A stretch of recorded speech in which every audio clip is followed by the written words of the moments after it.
The front tuck is just, it's kind of dated now. It's not like out of style. It's just not in the trend cycle. That's kind of a dated look. It doesn't look current. Every week someone posts another out of style list. You've probably seen them. Tiny bags are over, moto jackets are dated, front tuck is gone. But please don't fall into that trap, because most of these lists mix half-truths with contradictions, and if you take them too literally, you'll end up doubting what already works beautifully on you.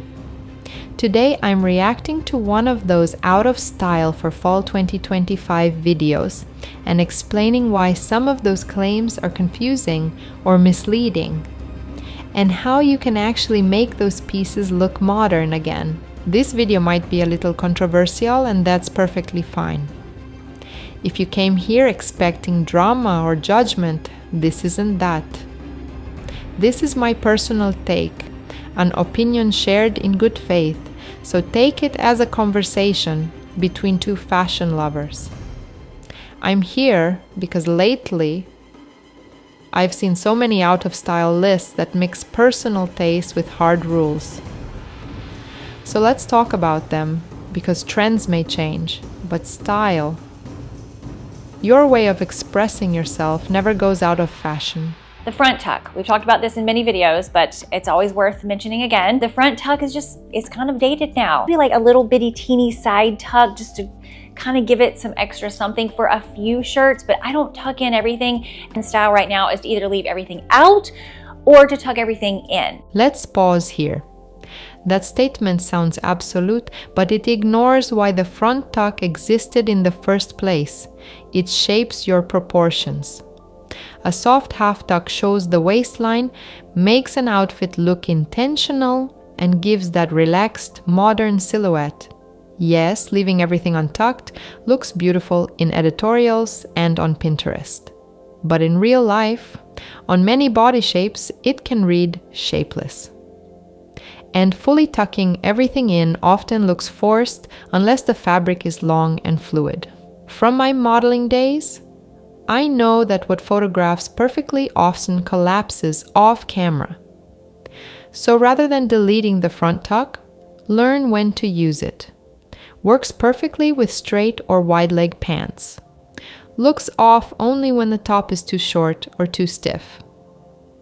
It's just not really in style either. It doesn't look very current. You wear it for function, not for fashion. There we go. It's a functional piece, not fashionable piece. More in style would be more of the down puffer vests that are a little bit more puffy and a little bit more crop. Maybe they hit at your waist, they hit up here. Here's another example of confusing trend with use. This one needs nuance. Cropped, bulky vests might feel trendy on tall, straight figures, but for most women, they're impractical and add volume.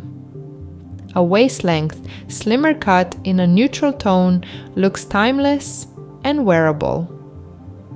Layer it over a knit or blazer, and it becomes chic and functional.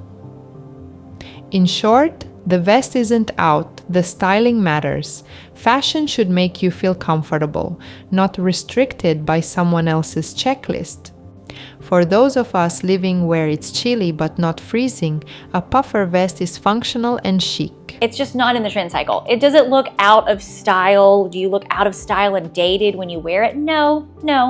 But it doesn't look very current and of the times. Now let's talk about leather jackets. The claim was that the classic moto jacket looks basic and not current. That's where nuance is needed, because there are two very different categories here. The racer jackets with lots of seams, heavy zippers, and big logos. Yes, those can feel dated. They had their peak years ago, and today they often read as costumey or over-designed. But the timeless moto jacket, clean, structured, minimal hardware, will never be out of style. It's not trendy, but it's foundational. To make it look 2025 ready, keep the cut close to the body or slightly cropped. Go for smooth quality leather in black, brown, or taupe. Pair with soft textures like satin skirts, knits, or denim. This kind of moto jacket adds edge and elegance without shouting. If anything, it's the racer style jackets that truly look dated, not the classics. And that's the difference between trend and timeless style. Super ripped, shredded jeans. They have been out for a while. They're still very out. If you are going down the rip avenue, it's one or two very strategic rips, like in the thigh. There's also confusion about denim. Cropped jeans out, ankle length fine, ripped jeans out except strategic rips. Let's simplify: heavy, distressing looks dated. Capri length, mid-calf shortens your legs. Ankle skimming or full-length jeans elongate and flatter. Clean, structured denim in good fabric will always feel modern. It's not about a rule, it's about silhouette and proportion. That's kind of a dated look. It doesn't look current. So what is more on trend and what is more in style right now are knitwear and sweaters that just go all the way down and the band isn't tighter around here. This one surprised me. Sweaters with a little band at the bottom can actually be flattering. They define the waist and balance wider bottoms. Oversized knits are lovely too, but they serve a different purpose. Calling something dated just because it has shape doesn't make sense. If you pull apart any outfit and look at each piece alone, even a silk shirt looks basic. What matters is how you style it: proportion, color, and confidence. For tall, lean frames, oversized pieces hang beautifully. For most of us, a bit of structure creates harmony.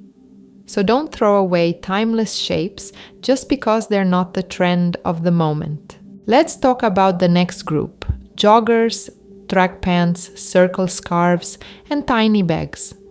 Joggers first. The very casual cotton joggers that were everywhere during lockdown do feel dated now. They belong in the homeware drawer. But knitted or tailored joggers are a completely different story. They're refined, comfortable, and when you style them with loafers or ballet flats, they give that effortless off-duty polish that works perfectly for travel or relaxed weekends. Track pants, on the other hand, are trending in fashion circles, but not always wearable for every age or body shape. The athletic stripes and loud logos can look sporty cool on 20-somethings, yet often feel too casual for an elegant wardrobe. Circle scarves. Some call them outdated, but they're actually functional. They stay in place and frame the face nicely. If you prefer a sleeker look, go for a long rectangular scarf, but there's no rule saying the loop style is wrong. And a silk scarf will never go out of fashion. It's timeless. Tiny bags. Not out, just specific. They're perfect for dinners or evening events, while larger totes handle daytime errands. Different roles, not a hierarchy. Choose based on purpose, not a trend list. Also, the lug sole, very chunky loafers. Those are kind of a dated look now. They are a little out of style. By a little, I mean they're kind of out of style. Chunky loafers. Out? Not exactly. I've even said in one of my videos that chunky loafers aren't ideal if you're going for an old money look, and that's still true, because that aesthetic leans towards slimmer, more refined silhouettes, but that doesn't mean chunky loafers are out of style altogether. In fact, they're fantastic for petites or when you want to balance long, wide hems. They add height, presence, and a touch of edge. Classic loafers, on the other hand, remain timeless for sleek trousers or pencil skirts. So again, not in or out, just different moods for different looks.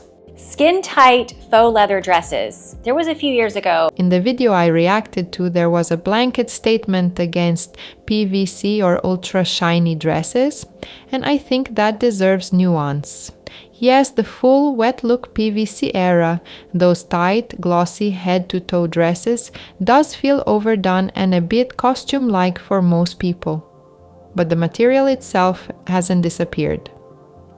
Designers in their recent collections have used this material more intelligently, as overlays, sheer inserts, trench coat panels, or subtle plasticized accents. I actually mentioned this in my own trends video, so check that out if you'd like to see how it's being reinterpreted. So, what's the takeaway? Avoid full, skin-tight PVC dresses unless you intentionally want that bold, dramatic statement.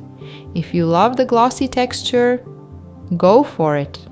Just choose relaxed outerwear silhouettes. That way it looks trendy without losing style. Faux wrapped dresses that aren't made really well. There's still some faux wrap dresses out there that still look very current. Wrap dresses being called out might be one of the strangest claims. They flatter nearly every figure, accentuate the waist, and move beautifully. To modernize, choose clean fabrics, midi lengths, and structured colors, but don't abandon a design that stood the test of time. So next time you hear, "That's out," pause and ask, "Does it make me feel like myself?" If the answer is yes, it stays. Because real style isn't about obeying rules, it's about self-expression.